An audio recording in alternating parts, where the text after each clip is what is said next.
So guys, I would like to introduce to you the new CEO of our company, Mr. Abhilash Verma.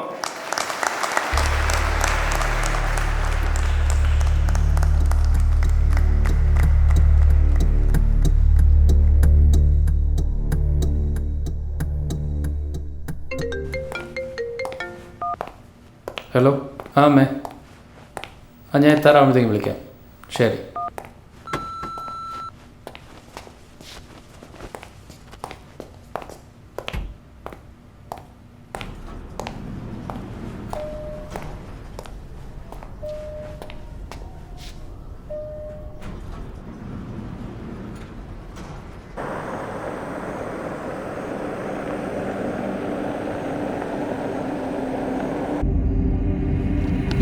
Late ആകുമായിരുന്നെങ്കിൽ നാളെ അവിടെ നിന്ന് ഇറങ്ങിയാൽ പോരായിരുന്നോ മോനെ? എനിക്ക് നാളെ തന്നെ തിരിച്ചിവിടെ എത്തണം അമ്മേ. അതാ രാത്രി തന്നെ ഇറങ്ങിയ.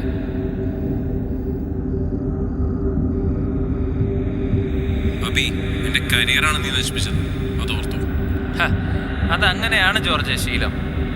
എനിക്ക് തടസ്സമായി നിൽക്കുന്നതൊക്കെ വെട്ടിമാറ്റി തന്നെയാ ഇതുവരെ എത്തിയത്.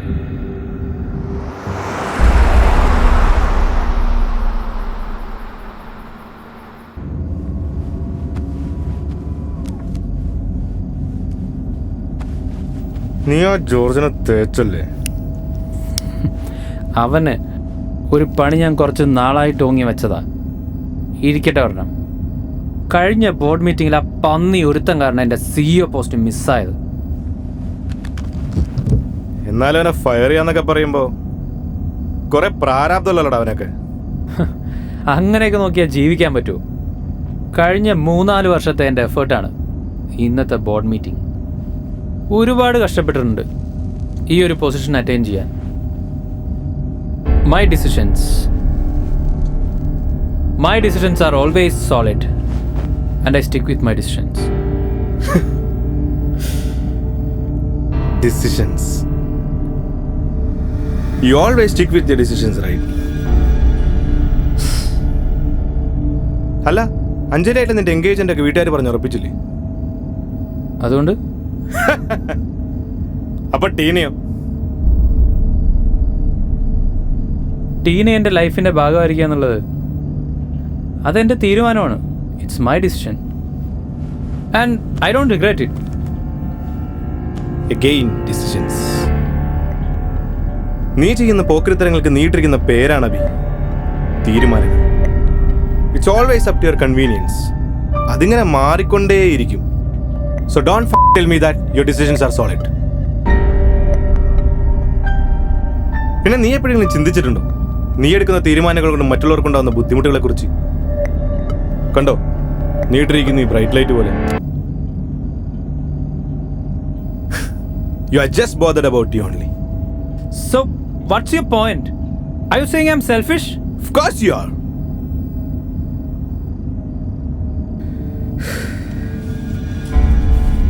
ആരോടാ നിന്റെ ഈ ദേഷ്യം, ഈ വാശി?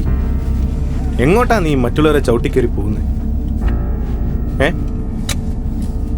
ഒരൊറ്റ നിമിഷം കൊണ്ട് തീർന്നേക്കാവുന്ന ഒരു ജീവിതത്തിന് വേണ്ടിയിട്ടാ നീ വാശിയോടെ മത്സരിക്കുന്നത്. അല്ല, നിനക്ക് ഉറപ്പുണ്ട് നീ ഉണ്ടാക്കുന്നതെല്ലാം നാളെ നിനക്ക് അനുഭവിക്കാൻ പറ്റുമെന്ന്?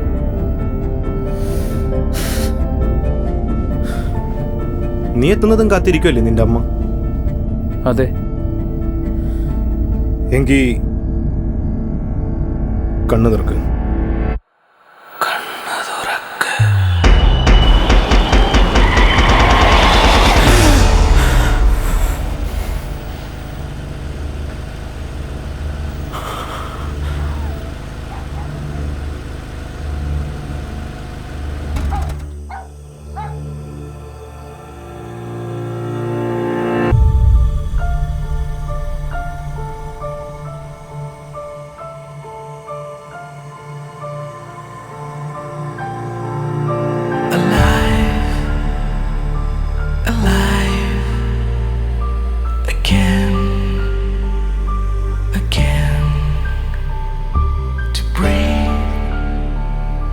To think, to live.